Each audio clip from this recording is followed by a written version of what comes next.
السلام عليكم ورحمة الله. الله يصبحكم بالخير الجميع. يلا حي،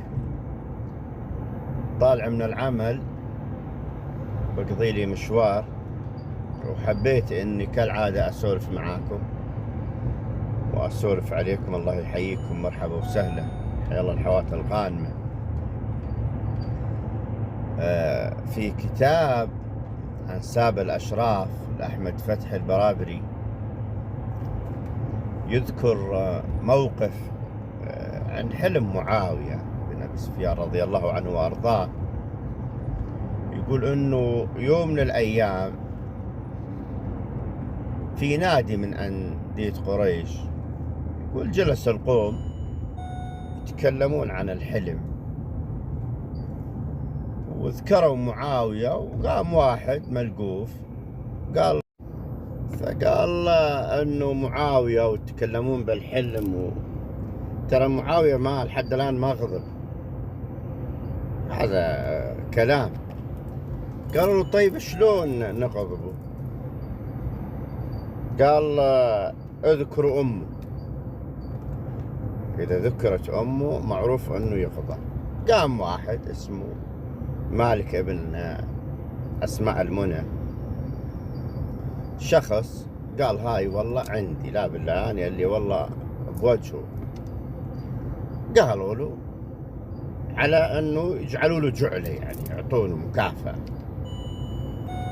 والله دخل على مجلس الخليفة، على مجلس معاوية، السلام عليكم السلام. فذكر أم معاوية قدام معاوية بطريقة، قال له، فراح وذكر قال له انه والله عيونك تشبه عيون امك. قال له اما عن عيون امي فحبهن ابي ابو سفيان، اما انت يا ابن اخوي شكلك قمت التاجر بينا، جعلوا لك جعلة وقلت خلنا نروح اتاجر بمعاوية. اعطوه رزقته وخلوه يتوكل على الله، بس قالوا لا تجعلنا يعني بتجارتك، يعني حاول لك شوي. فأكرموه ومشى. رجع ولا معاه ما شاء الله المكرمة وكذا، وقال والله قلت له أنت عيونك تشبه عيون أمك، وطاني شوفوا هالرزق. قالوا له أجل إيش رايك؟ ها ما شاء الله عليك انت جريء، تقول العمرو بن الزبير، وكان الرجل هذاك شديد وشجاع. قال ايه شنو جعلتي؟ قالوا له مثل جعلتك المعاوية، يعني نفس الرأي. والله راح ودخل على عمرو بن الزبير، ولسه ما قال له انه عيونك تشبه عيون امك، قال للحاشة يجضعوا لي اياه، وظلوا يدبشون ببطنه الا مات تحت اقدامهم. فوصل الخبر الى معاوية بن ابي سفيان، قال والله لقد قتلت الرجل، قتلته بحلمي. فقال واحد من الحاشية روح خذ ديته كم ديته، وعطى لأمه أسماء. فقال بيته المشهور ألا قل لأسماء المنى أم مالك، ألا لعمر الله إني قتلت مالك. فاليوم إذا شفت إنسان طارخ شره بصح التعبير مثل ما نقولها، حاول إنك حاول إنك تكتفي شره وخل غيرك يعاقبه، لأنه ممكن إنه ما يستحق إنه أنت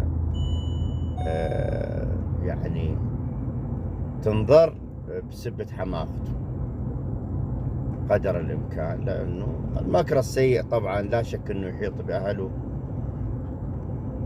فيعني خل غيرك يقوم مهمتك بحلمك. معاوية قالوا له شيبت بوقت، قال والله يأتيني نفر من العرب ويرموا علي كلام أكبر، يقول يلقون علي كلام أكبر من الجبل. يقول فأنا أصبت، يقول لم يشكروا لي. قال وإن أخطأت ساروا بها بين أحياء العرب. يعني شروني الشر. فأحيانا الواحد الحقيقة من بعض المواقف تشيب حتى هذا بعيونه. أحيانا نشوف بناس هذا بعيونها مشيب، الظاهر من كثر ما يتحملون. هذا، وصلى الله وسلم على سيدنا محمد وعلى آله وصحبه وسلم.